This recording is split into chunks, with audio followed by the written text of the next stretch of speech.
Kw'isoko. Kw'isoko ni ikiganiro mushikirizwa mukagitegurirwa n'urunani rw'amaradiyo Radio Inzamba Agateka Kawe, Radio RPA Ijwi ry'Abanyagihugu na Radio Television Renaissance. Abana bo mw'ibarabara n'abakuze basegereza mu gisagara ca Bujumbura barahawe ikiringo c'indwi zibiri ngo babe bavuye mu mabarabara bongere bavanure n'iyo ngeso. Tubisanga mu itangazo ryasohotse kw'igenekerezo rya 27 ruheshi uyu mwaka, itangazo ryasohowe n'ubushikiranganji bwo gufatana mu nda. Imvo zitangwa na leta y'u Burundi ngo iyo ngeso yo gusega irasubiza inyuma umuco. None iyo ngingo ya leta yo bikwiye kugira abo bana n'abakuze basega babihebe. Abaharanira agateka k'abana batanga inyishu izihe?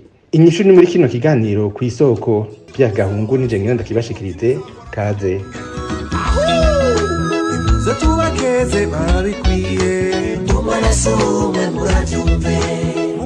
Umunyamabanga ntayegayezwa mu bushikiranganji bwo gufatana mu nda Felix Ngendabanyikwa yamenyesheje ko iyo ngendo yo gusabiriza mu mabarabara itegerezwa gutuzwa, akanagabisha abazobirengako ko bazohanwa hisunzwe amategeko y'igihugu. Abana bose baba canke biyerereza mu mabarabara hamwe nabo basegerereza ku mabarabara basabwe ko boba bahevye iyo ngeso kandi bavuye mw'ibarabara mu kiringo kitarenze indwi zibiri uhereye umunsi itangazo ryaterewe ko umukono.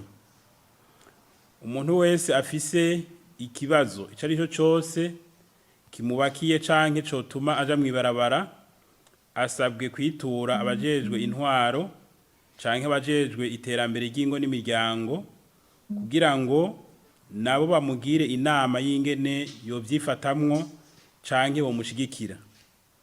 Ku barundi bose n'abanyamahanga bafise umutima wo gufasha, abo bose basegerereza basabwe kwitura imigwi ijejwe gushigikirana iri ku nzego zose z'igihugu gushika ku mutumba kugira ngo babereke uko bobigenza, kuko uzofatwa ariko aragira ico atanga kusegerereza mw'ibarabara azofatwa co kimwe nawe kuko biri mu bikomeza iyo ngeso.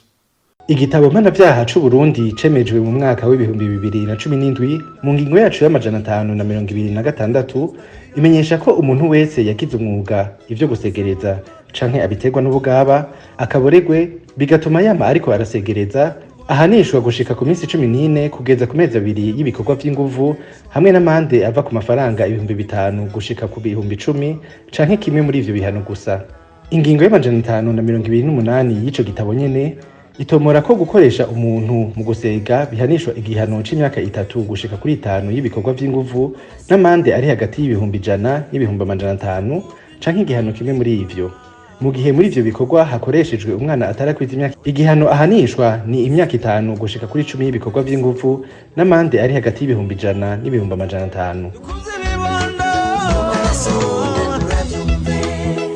Umwe mu baharanira agateka k'abana mu Burundi avuga ko gukoresha amategeko mu guhana abana bo mw'ibarabara ataco bishobora gufasha.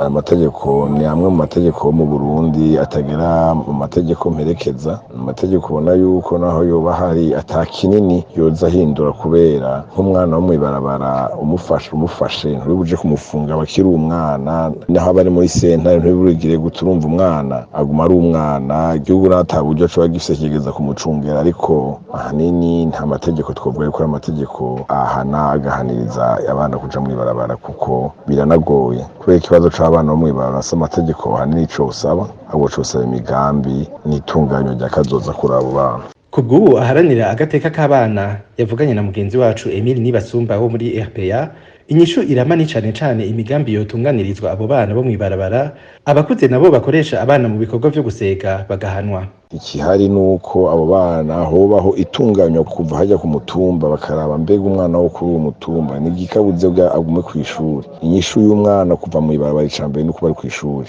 Inyishu y'umwana kuva mw'ibarabara nuko aba afise icaja inyishu y'umwana kuva mu ibarabara nuko aba afise n'imiburi ibice bimwe bimwe vy'ibikenerwa ku bijanye n'agateka k'umwana. Turavuga nyene amashure, umwana akagira uburenganzira mu gufungura, umwana akagira uburenganzira mu kunywa amazi, umwana akagira uburenganzira mu kubaho neza, na cane cane umwana akagira uburenganzira kuronka umuryango abamwo, kandi ikindi naco umwana akagira n'uburenganzira mu bijanye no kuronka uburenganzira bwo kwivuza. Ivyo bintu vyose umwana amaze kubironka nta mwana yogaruka mw'ibarabara. Ikindi naco nuko hari abantu bafashe umwuga wo gusegerezesha abana, abo nabo amategeko akacaza n'amategeko ababaza uwo bafasha akora ico caha, na cane cane barya abana batagira inguvu usanga bafise ingwara canke ubumuga butandukanye, uwo muntu bakagerageza bakamuhana bihashije, n'abandi bakabona ko ico caha ari icaha kibi kuko ni icaha kirengera agateka k'umwana. Kanatsinda kimuhana kazimvura ihise. Kuva mu mwaka w'ibihumbi 2018 leta y'u Burundi yaratanguje isekeza ryo gukura mw'ibarabara no gusubiza mu miryango abana basega muco yise Initiative à résultat rapide IRR mu mfunyafunyo. Ariko naho ivyo bikorwa vyagiye birakogwa, abana mu mw'ibarabara baracibonekeza ku bwinshi. Ni hano duciye dusozerera ikiganiro ku isoko co kuri uyu munsi. Pierre Gahungu nariko ndakibashikiriza. Ndabaha isango mu kindi kiganiro naho ubutaha. Cari ikiganiro ku isoko.